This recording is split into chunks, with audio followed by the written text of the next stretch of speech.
It's been a concern for this rural neighborhood northwest of Tucson for the past year. Now, on your side, viewers report seeing a growing number of coyotes that seem to be getting more brave and more aggressive, and that is making them more worried. 9 on your side's Ricky Mitchell and photographer Chris Miracle spent some time talking with the neighbors to see the problem firsthand and to find out what, if anything, can be done. The sun has yet to rise on this rural community, but Donna and Lee Bolles are already hard at work. The Bolles consider themselves animal lovers. With several horses, sheep, and even a cow, they don't mind braving cold winter mornings to tend to their animals.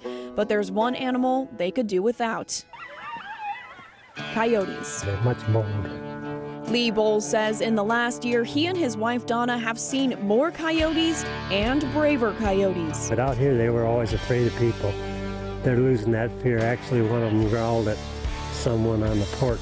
On this particular morning, we joined the Bolles as they began their chores, hoping to see these brave coyotes for ourselves. We eagerly scanned the desert looking for any sign of movement. Only 45 minutes later, we saw them on the move, only a few hundred feet away. And minutes later, a sign that these coyotes had made a kill. It has never been this bad. Bonnie James and her husband Billy have lived in this neighborhood 13 years, and up until 6 months ago, hardly ever saw a coyote. I'd go out and ride and see them, but they'd run. Now they kind of dare you, you know. They kind of say, well, I own this place, you know. From her kitchen window, Bonnie says she'll often see coyotes trotting through her yard, only feet away from her 3 dogs. We should close the gate. A lot of times I'll just be doing dishes or something and I'll yell, Billy, coyotes, coyotes. And that happened so often, she finally asked her husband to get her a BB gun. Because I'll walk out here real quiet and I'll shoot at that tin and then I won't see them for a couple days. We talked with several other neighbors who all shared the same concerns and wanted to know what, if anything, they could do. So 9 on Your Side took their questions to the Arizona Game and Fish Department. It's a bit unusual because it's not terribly hot. That's when we typically have problems with coyotes. And it's not the time of year when pups are born. So attractants would be the first thing we would be looking at.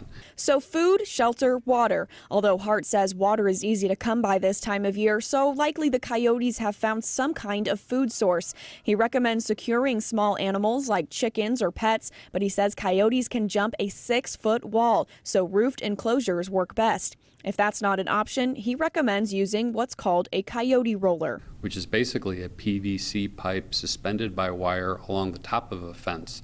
If a coyote jumps up on the fence, it will roll off when it comes in contact with the pipe.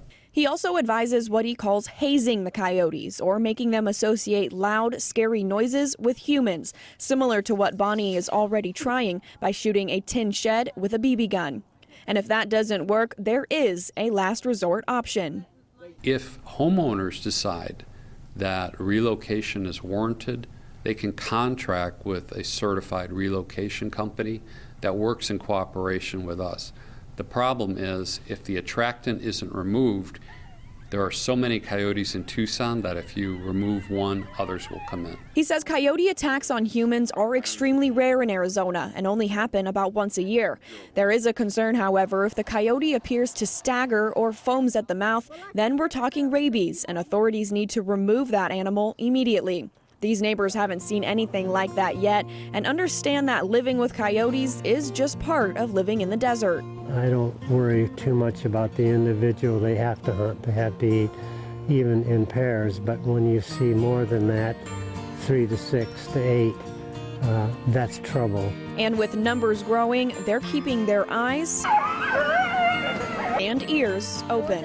Ricky Mitchell, KGUN-9 on your side.